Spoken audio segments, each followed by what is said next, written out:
नमस्कार दोस्तों, मैं संजय कथुरिया, प्रोफेसर बड़ा बिजनेस प्राइवेट लिमिटेड। और आज की इस वीडियो में एक बहुत इंटरेस्टिंग टॉपिक डिस्कस करने वाला हूं। हम तो अपना माल देते हैं हमारे बायर को, पर हमारा बायर फिर बाद में हमें पैसे देने के लिए बहुत लटकाता है, कभी कभी पैसे देता भी नहीं है। तो हम ऐसे क्या स्टेप्स ले कि हम इवैल्यूएट कर सके और अपने आप को प्रोटेक्ट कर सके। तो मैं इवैल्यूएशन से चालू करता हूं। दोस्तों, बायर को इवैल्यूएट करने के लिए हमारे पास है एक 3C मॉडल। जी हां, 3C यानी कि 3 C's। पहला C है कैरेक्टर। हमें बायर का कैरेक्टर पता करना है। दोस्तों, जब भी कोई मां बाप अपनी बेटी की शादी करते हैं किसी भी लड़के के साथ, तो वो क्या देखते हैं? वो लड़के का कैरेक्टर देखते हैं। अब उसी तरह, क्योंकि आप अपना सामान देने वाले हैं और आपको अभी पैसे नहीं आने वाले, तो आपको अपने बायर का कैरेक्टर इवैल्यूएट करना है। कैरेक्टर इवैल्यूएट कैसे करें? कैरेक्टर इवैल्यूएट करते हैं कि जिस जगह पे उनकी शॉप है, जहां पे वो ऑपरेट कर रहे हैं, वहां पे जाके बाकी दुकान वालों से आप पूछ सकते हैं कि इन दुकान के ओनर का व्यवहार कैसा है। तो आपको वो बताएंगे, यार बहुत अच्छे आदमी हैं, ये तो सबके साथ अच्छा फेयर ट्रेड करते हैं, कोई प्रॉब्लम नहीं है, लोगों के पैसे टाइम पे देते हैं, इंटेंशन बहुत साफ है, क्लियर माइंड के हैं। या फिर वो ये बोलेंगे कि यार ये बहुत मुश्किल आदमी है, बहुत डिफिकल्ट है इनके साथ डील करना, इनसे पैसे निकालना तो यानी कि शेर के मुंह से उसका निवाला छीनने के बराबर है। तो आपको जो आसपास के लोग हैं वो बताएंगे कि इस पर्टिकुलर पार्टी का यानी इस पर्टिकुलर बायर का कैरेक्टर कैसा है। और आप कहां से पता कर सकते हैं? आप पता कर सकते हैं एग्जिस्टिंग सप्लायर से।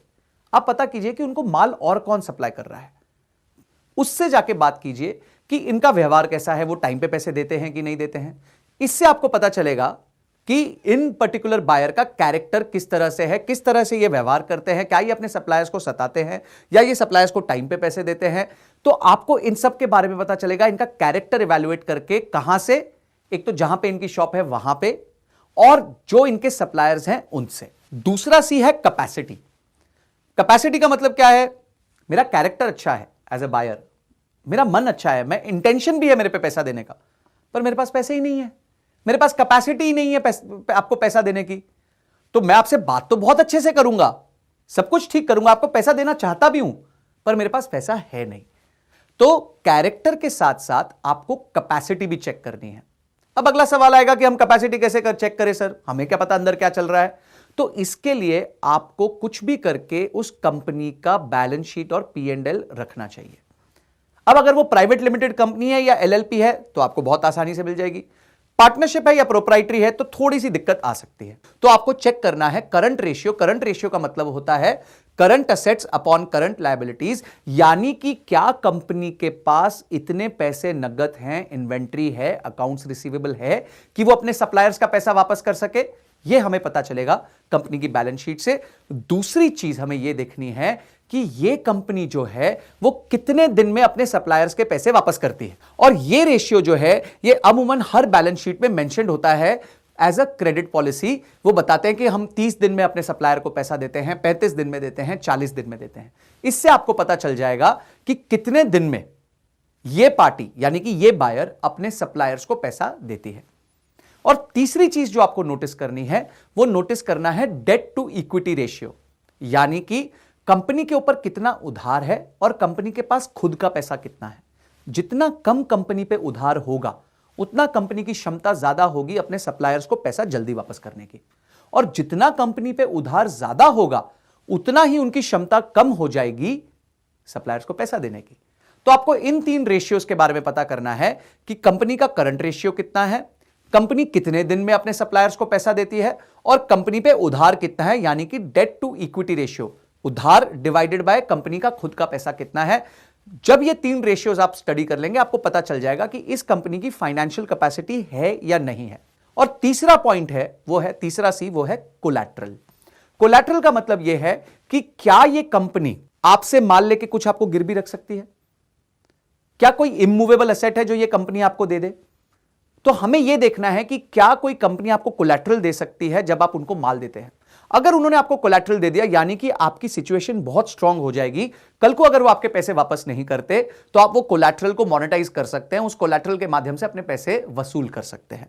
अब दोस्तों, दूसरा पार्ट जो है इस वीडियो का वो ये है कि हमने अब चेक तो कर लिया कि पार्टी अच्छी है कैरेक्टर में, कैपेसिटी में, पर कभी कभी क्या होता है चेक करने के बावजूद भी कुछ ऐसी चीजें हो जाती हैं जिससे कि रिलेशन में खटास आ जाती है और वो आपके पैसे नहीं देते, या तो उनकी कैपेसिटी खत्म हो जाती है या उनकी नीयत में कुछ अचानक से खोट आ जाती है। इसीलिए आपको पहले एक चीज करनी है, सबसे पहली चीज करनी है, चाहे वो आपका दोस्त हो, चाहे आप वो कितने भी साल से काम कर रहे हो उनके साथ, चाहे आप उनको बहुत टाइम से माल दे रहे हो, आपको उनके साथ एक अग्रीमेंट करना चाहिए। जब भी आप उनको माल देते हैं तो आपको यह अग्रीमेंट करना चाहिए कि हमने आपको माल दिया है, आपको इतना माल दिया है, इतने रुपए में दिया है और इतने दिन बाद आप हमें पेमेंट करेंगे। जब आप ये कॉन्ट्रैक्ट कर लेते हैं और कॉन्ट्रैक्ट साइन हो जाता है तो कल को अगर आपको वो पैसे नहीं देते तो आप इस कॉन्ट्रैक्ट के माध्यम से उनसे पैसे ले सकते हैं। तो अग्रीमेंट करके रखिए, इससे आपका रिलेशन स्ट्रांग होगा, पार्टी के साथ वीक नहीं होगा, क्योंकि जब वो साइन करेगा तो मॉरली बाउंड हो जाते हैं, लीगली बाउंड हो जाते हैं आपको पैसा देने के लिए। अलॉन्ग विद दैट, अगर आप कॉन्ट्रैक्ट के साथ किसी भी प्रकार का पीडीसी ले सके, यानी कि पोस्ट डेटेड चेक ले सके या बैंक गारंटी ले सके, तो सोने पे सुहागा। यानी कि अगर आपने कॉन्ट्रैक्ट किया 2 लाख रुपए का, आपने 2 लाख रुपए का सामान दिया और पार्टी ने आपको 60 दिन बाद का चेक दे दिया 2 लाख रुपए का, तो आपको बिल्कुल टेंशन लेने की जरूरत नहीं है, आप कंप्लीटली सेफ एंड सिक्योर हो गए हैं। आपके पास इंस्ट्रूमेंट आ गया है जिससे आपके पास पावर आ गई है, अगर लीगली कोई प्रॉब्लम होती है तो आप लीगली अब केस लड़ सकते हैं। तो वंस अगेन दोस्तों, contracts are not for good marriages, they are for good divorces. तो प्रोटेक्शन हमें बाद में नहीं लेना है, प्रोटेक्शन हमें पहले लेना है। हमें क्या करना है, हमें अग्रीमेंट करना है और अग्रीमेंट के साथ साथ या तो पोस्ट डेटेड चेक रखना है या हमें बैंक गारंटी रखना है। जब हम ये कर लेंगे तो हमारा रिस्क कम हो जाएगा। मैं ये नहीं कहता रिस्क जीरो हो गया, अभी भी पार्टी डिफॉल्ट कर सकती है, अभी भी बहुत कुछ हो सकता है, पर एटलीस्ट आपके पास डॉक्यूमेंटेशन होगी तो आप कोर्ट में जाके केस लड़के अपना पैसा रिकवर करवा पाओगे। अगर आपके पास डॉक्यूमेंटेशन नहीं होगी तो आप अपना पैसा रिकवर नहीं करवा पाओगे। तो दोस्तों, ये फ्रेमवर्क है। अब आप एक काम कीजिए, फटाफट देखिए कि आप किन बायर्स के साथ डील कर रहे हैं, उनका कैरेक्टर कैपेसिटी को चेक कीजिए, कोलैटरल को चेक कीजिए और देखिए कि कहीं पहले का माल आपने बिना अग्रीमेंट के तो नहीं दिया था, और अगर दे दिया था तो कोई प्रॉब्लम नहीं है, आप आज अग्रीमेंट कर लीजिए और आगे आने वाले सारे इन्वेंट्री के लिए, सारे शिपमेंट्स के लिए प्रॉपरली अग्रीमेंट करके रखिए। ये अग्रीमेंट आपके बहुत काम आएंगे, तभी आप अपना लीगल स्ट्रांग कर सकेंगे अगर आपके पास अग्रीमेंट्स होंगे। इन सब के बारे में हमने वर्किंग कैपिटल कोर्स में आपको बताया है, जरूर उसको सब्सक्राइब कीजिए। बहरहाल इस वीडियो को देखने के लिए, सारे एमसीक्यूज अपीयर करने के लिए, टीम के साथ बैठ के थॉट लगाने के लिए और रीडिंग मटेरियल को पढ़ने के लिए आप सबका बहुत बहुत धन्यवाद।